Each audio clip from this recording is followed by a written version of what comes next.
नमस्कार दोस्तों। आज मैं ईआरपी एंड सैप का डिटेल्स में जानकारी देना चाह रहा हूँ। सैप का तो मैं सेकेंड वीडियो में आपको दूंगा कि सैप का आज के डेट में क्या इंपॉर्टेंस है। सैप से पहले ईआरपी का, चूँकि ईआरपी एक बेसिक चीज़ है, ईआरपी का और सैप में थोड़ा बहुत डिफरेंस है कि अपर वर्जन है ईआरपी का जो वर्किंग स्टाइल है, और एसएपी का जो है वो एसएपी थोड़ा सा एडवांस मॉडल आ जाता है कि एसएपी में कोड का सिस्टम बहुत सारा दिया हुआ, रिपोर्टिंग की सिस्टम मतलब मल्टीपल रिपोर्टिंग सिस्टम है, मतलब ग्राउंड लेवल से जो ईआरपी एसएपी होती है उस पर आ जाता है।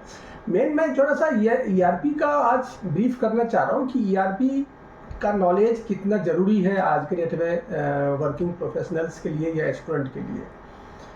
मैं एक छोटा सा एग्जांपल, वैसे तो हमारे जो 25-30 साल का वर्किंग एक्सपीरियंस है उसमें बहुत सारे कंपनी जहाँ पे गया हूँ वहाँ पे वर्किंग एक्सपीरियंस हुआ है, हर एक कंपनी के वर्किंग एक्सपीरियंस हुई है, हर एक कंपनी में मैनेजमेंट के साथ में और हमारे साथ में प्रोफेशनल्स के साथ में कुछ न कुछ डिफरेंसेस हुआ है। बट ईआरपी की कहानी आज से 30-35 साल पहले से शुरू हुई थी कि ईआरपी लगाना है। ईआरपी पहले तो अलग अलग मॉड्यूल अकाउंट्स की वर्जन है, ये है। जैसे मैं ज़्यादा ब्रीफ में नहीं करूँगा अभी, कि एक छोटी सी एक एग्जांपल बता रहा हूँ, एक कहानी बता रहा हूँ कि एक कंपनी है वो ईआरपी सॉफ्टवेयर का एक्सपेक्ट कर रहा है कि भाई हमारे पे कंपनी में ईआरपी सॉफ्टवेयर देखिए कि बहुत ज़्यादा प्रॉब्लम हो रही है। एक टायर की इंडस्ट्री है, मैं कंपनी का नाम लेना नहीं चाहूँगा, सही नहीं रहेगा, वैसे शॉर्ट फॉर्म बता सकता हूँ, एमआरएल टायर्स करके था। उसमें अब उस कंपनी में कुछ भी नहीं थी, मतलब मैन्युफैक्चरिंग इंडस्ट्री थी, 500-600 करोड़ का टर्नओवर था, बट सारी वर्क जो है वो मैनुअल हो रहा था एक्सेप्ट अकाउंटिंग। अकाउंटिंग का एक पैकेज था, वो अकाउंटिंग की एक्टिविटीज़ हेड ऑफिस में होती थी, बाकी सारा एक्सेल वगैरह में सारा काम होता था, एक्सेल का सारा काम होता था। तो मैनेजमेंट ने एक बार कहा कि पुरुषोत्तम जी जरा फैक्ट्री जाइए, फैक्ट्री में देखिए सारा काम हमारा मैनुअल होता है और वहाँ पे मतलब सिस्टम एक नहीं है, वो सिस्टम पूरा प्रॉब्लम करता है, तो वहाँ जाके देखिए। तो मैं फैक्ट्री गया, वहाँ पे जो सीईओ थे, सीईओ से मुलाकात हुई, सीईओ से मेरी मीटिंग हुई। उस मीटिंग में मैंने देखा कि सर क्या क्या वर्क करते हैं, क्या क्या ऐसे ऐसे हमें मैनेजमेंट ने भेजा है। तो उन्होंने जो दिखाया सिस्टम की, देखिए हमारा एक्सेल का, उन्होंने एक फाइल खोला, एक्सेल का जो फाइल खोला तो उसमें इतना सारा उन्होंने फार्मूला लगा रखा था। सिर्फ मास्टर का जो फाइल था, जैसे मास्टर की जो फाइल थी वो टायर इंडस्ट्री में लगभग 6000-7000 मास्टर था, आइटम मास्टर जिसको हम कहते हैं। वो यूरोप का अलग मास्टर था, नॉन यूरोप का अलग मास्टर था, डोमेस्टिक का अलग साइज था। अब इतने सारे साइज थे और उसमें सारे में फार्मूला लगा रखा था। बंद कर देना मिनट के लिए, या उसको ये कर देना। तो वो क्या था कि उस पोजीशन में एक्सेल की जो सीट थी, वो एक्सेल का सीट खोलने में लगभग 15 मिनट लगा, क्योंकि इतने सारा उसमें फार्मूला लगा रखा था कि वो फार्मूला को के साथ में ओपन खोलने में तो मैंने सिस्टम देखा, मैंने देखा कि क्या सर, हाँ इसी में हम लोग वर्क करते हैं, इसी में काम करते हैं। तो मैंने तो उस दिन सिर्फ वही मास्टर का फाइल उनका देखा, उनका सिस्टम देखा, और उसके बाद फिर हमने बोला कि नहीं चलो ठीक है, हम इसको हम सिस्टमाइज करते हैं।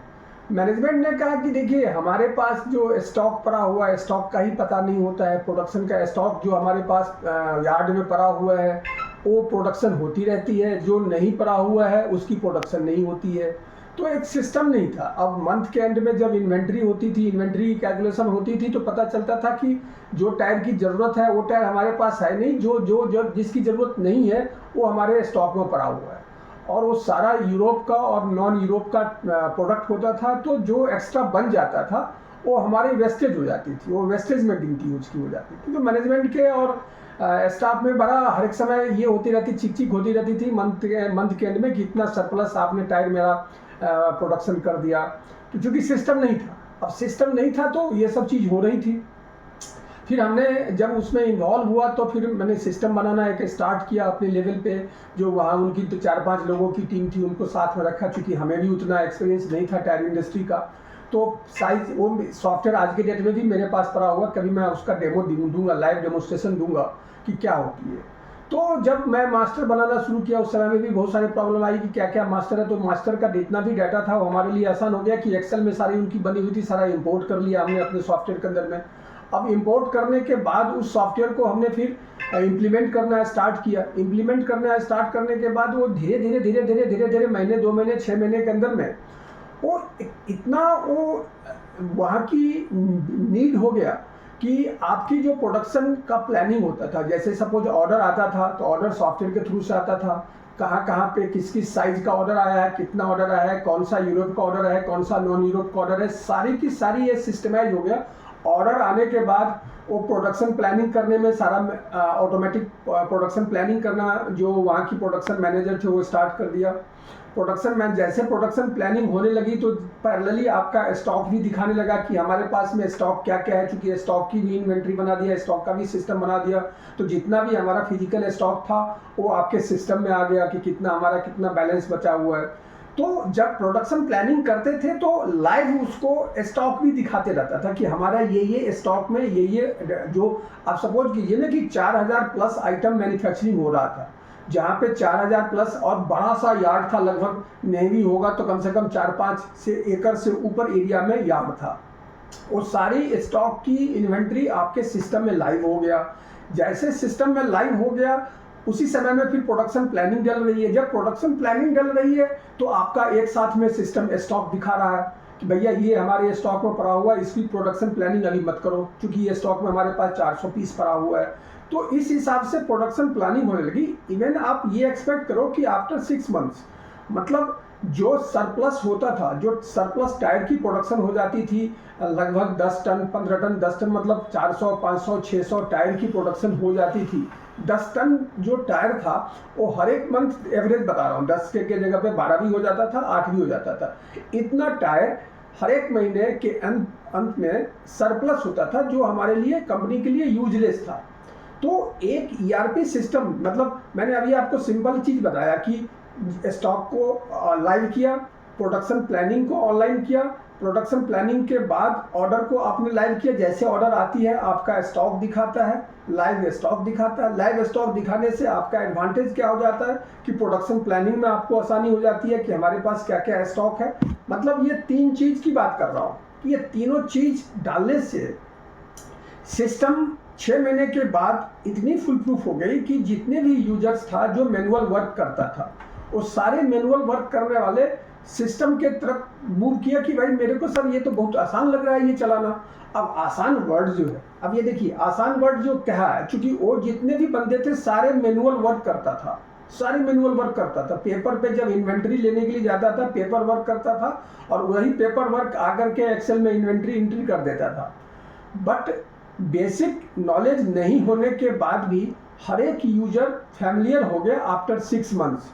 क्योंकि 6 मंथ्स में हमने क्या किया कि जो हमारा यूजर था उसको उसके मॉड्यूल में इन्वॉल्व रखा कि भैया आपके मॉड्यूल तैयार हो रही है, आप इसको देखो। तो जब वो इन्वॉल्व था तो उससे एडवांटेज क्या मिला कि उसको भी वो चीज़ वहीं से समझ आने लगी कि ये सिस्टम ऐसे ऐसे बन रहा है। तो जब वो डेवलपमेंट के टाइम पे इन्वॉल्व था तो उसको यूज करने के टाइम पे बड़ा आसान लग रहा था। परिणाम ये हुआ कि 6 महीने के बाद वो पूरे के पूरी प्लांट, चाहे वो आपकी प्रोडक्शन ऑर्डर हो, प्लानिंग हो, स्टोर हो या आपका रॉ मटेरियल का स्टॉक हो, आपका फिनिश गुड्स का स्टॉक हो, सारे की सारी लाइव हो गई। तो ईआरपी का नॉलेज ये है कि एक आम यूजर जो था उस आम यूजर को भी हमने ईआरपी में वो ट्रेंड कर दिया और डेवलपमेंट के टाइम पे। बट वही चीज़ यदि एसएपी लगने से क्या होता है कि थोड़ा सा कॉम्प्लिकेशन हो जाता है, उसमें कोडिंग का सिस्टम मैं आगे बताऊंगा कि क्या क्या रिपोर्टिंग की सिस्टम होती है, कैसे कैसे एसएपी को भी आसानी से समझा जा सकता है कि यदि आपके पास में ईआरपी का बेसिक नॉलेज है तो नो डाउट कि आप ये मान के चले एसएपी समझने में आपको कहीं दिक्कत नहीं होगी। जिस मॉड्यूल का आपका ईआरपी में आपके पास में परफेक्शन है आप उसको अपने अच्छी तरह से सिस्टम, ये नहीं कि सिर्फ यूजर इंटरफेस को देख के काम करना नहीं, उसकी वर्किंग प्रोसेस को यदि समझ में आ गया कि वर्किंग प्रोसेस क्या है, डाटा फ्लो कैसे होता है, एक दूसरे डाटाबेस से कैसे लिंक है, कैसे एक डिपार्टमेंट से दूसरे डिपार्टमेंट लिंक है, ये सारे प्रोसेस पे काम करना। और एक यूजर सिर्फ वही चीज़, मान लो कोई एंट्री कर रहा है, एंट्री लेवल का बंदा है कि सिर्फ एंट्री करता है, एंट्री करने के बाद काम खत्म उसका, सिर्फ ये सोच रखने वाले को तो सिर्फ एंट्री वाला उसको नहीं पता चलेगा इतनी आसानी से, वो फिर लेमैन ही क्या लेमैन रह गया। लेकिन जिस बंदे को डाटा प्रोसेस पता चल गया, फ्लो चल गया, डाटा का फ्लो पता चल गया कि कहाँ से डाटा उठ के आ रही है और किस किस सिस्टम पे वो काम कर रही है, कैसे एक दूसरे के साथ में इंटरलिंक है और कैसे उसका इम्पैक्ट दूसरे डाटा बेस पे पड़ेगा कि आपकी एक एंट्री गलत होती है तो दूसरे डाटा बेस पे कैसा जाएगा या दूसरे रिपोर्ट पे उसका इम्पैक्ट कैसे जाएगा, ये फ्लो जिसको पता चल गया, आई होप कि उस बंदे को कोई दिक्कत नहीं होगी एसएपी समझने में। तो एक मैं फैक्ट्री का एक कहानी बताया कि फैक्ट्री में ये लेवल था कि वहाँ पे सारे के सारे अनमैनेज्ड वे में काम होता था और परिणाम ये होता था कि मैन पावर भी ज़्यादा यूज होता था, टाइम भी ज़्यादा लगता था, एक्यूरेसी का भी कहीं पता नहीं था। ऐसा नहीं था कि वहाँ पे स्टॉक मेंटेन नहीं होता था, फिनिश गुड्स का स्टॉक मेंटेन नहीं होता था, मेंटेन होता था, इन्वेंट्री होती थी, इन्वेंट्री पूरे के पूरे पेपर पे पहले नोट किया जाता था, एक्सेल में नोट किया जाता था, बट सिस्टम नहीं था। सिस्टम न होने के कारण आप एक्सेल पे आप फैक्ट्री चला लोगे ये संभव नहीं है। आपको ऑटोमेटेड होना चाहिए, ऑटोमेशन होनी चाहिए कि आपका स्टॉक जैसे बिलिंग हो रही है आपका स्टॉक ऑटोमेटिकली मैनेज हो जाए। अब बिलिंग तो हो रही थी, एक्सेल में मैनेज नहीं हो रहा था, एक्सेल में जो मैनुअल मैनेज कर रहा था वो गलत कर रहा था या हो नहीं रहा था या लाइव नहीं हो रही थी। तो ये सब चीज़ प्रॉब्लम होती है। तो मैं इस वीडियो में आपको आज इतना ही जानकारी देता हूँ। नेक्स्ट वीडियो में मैं फैक्ट्री से रिलेटेड भी बहुत सारे एक्टिविटीज़ है, जैसे ईटीडी का प्लानिंग उन्होंने भी किया कि एस्टिमेटेड टाइम ऑफ डिस्पैच कैसे करते हैं, प्रोडक्शन का प्लानिंग कैसे करते हैं, आप प्रोडक्शन की इफिशियंसी कैसे कैलकुलेट करते हो, फैक्ट्री की प्रोडक्शन इफिशियंसी, ये सब सारा जितने भी चीज़ है ये आपको मैं नेक्स्ट वीडियो में बताऊँगा। आज मैं आपको इतनी जानकारी देता हूँ कि ERP का नॉलेज यदि है तो आपको SAP समझने में कोई परेशानी नहीं होगी। Thank you so much. Thank you.